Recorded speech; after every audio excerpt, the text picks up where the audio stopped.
Okay, so it was my sophomore year of high school, and my family and I went to the Cayman Islands for a spring break vacation trip. And on the first day, my mom had the whole thing planned out for us. We went paddle boarding, we went to Stingray City where we got to swim with stingrays and feed them a bunch of squid. It was a lot of fun. And after a long day of lots of activities, especially after the first day and soaking up all that sun, we went out to dinner and we came back, and once I got back to the hotel lobby, there was the NCAA finals basketball game on, and I got really excited for it. So I went out and I sat down on the couch and I was texting my girlfriend, and I actually took this picture. And I can't really see it, but it says 9:44 p.m. and in our time here it was 8:44. And this was 9 minutes before the accident, but I'll just pick up from my story here.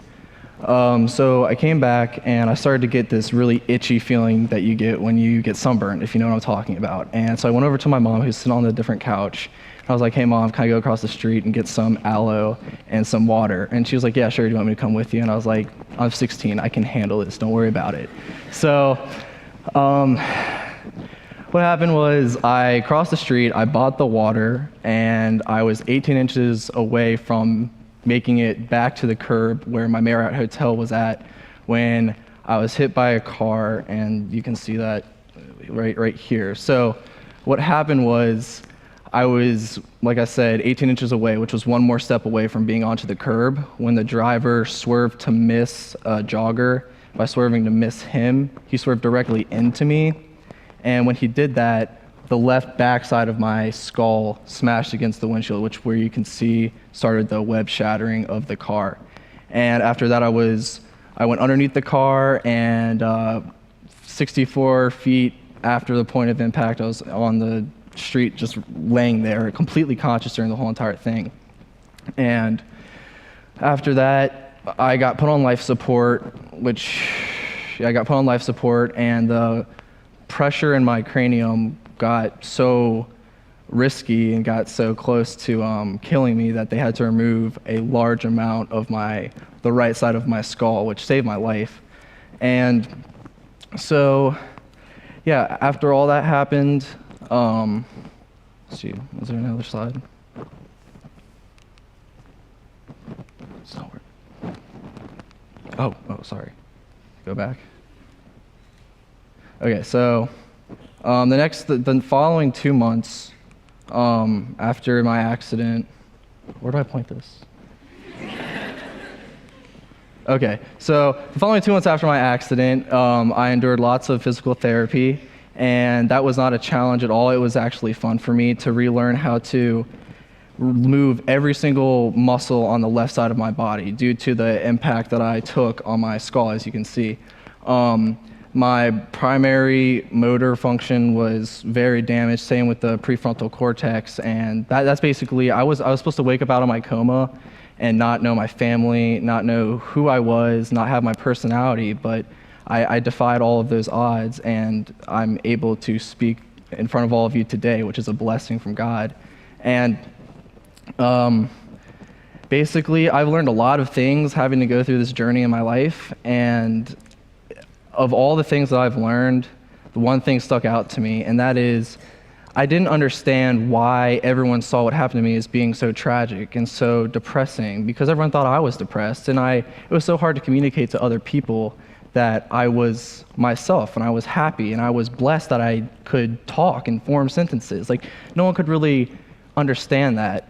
And for me, that made me discover that I have control over the way that I react to things emotionally. Out of everything in this universe that we as humans have no control over, the one thing that we do is our emotional response to things that happen to us.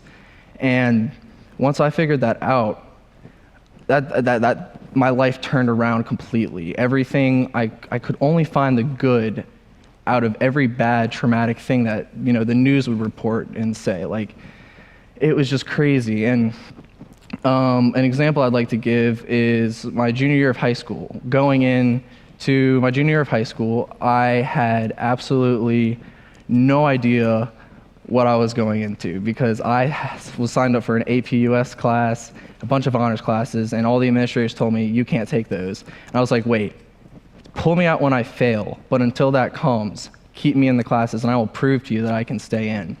And I'll tell you that my junior year of high school, I got the best grades that I've ever gotten because I worked so hard at proving everybody wrong, because I have control over how I view things. I was positive about everything going into that year.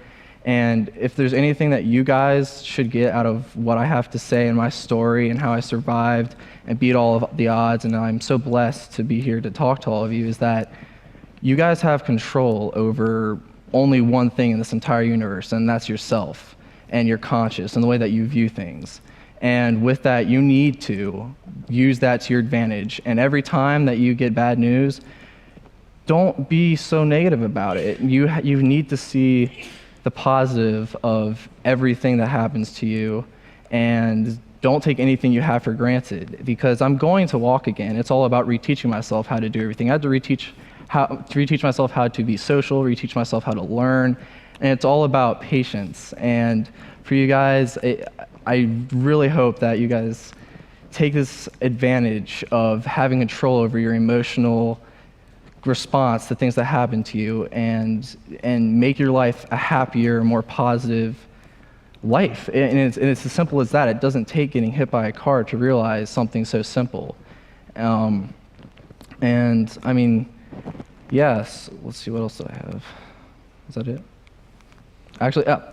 So, like I was saying, I see the positive in everything. Like, think about it. I get to graduate again. I get to graduate from the MCV. I'm going to graduate high school despite all odds of me never being able to learn again. I'm just so happy to be here. Thank you all for listening to me, and I hope that you guys got everything you wanted to out of this. So thank you. Can I take my spot?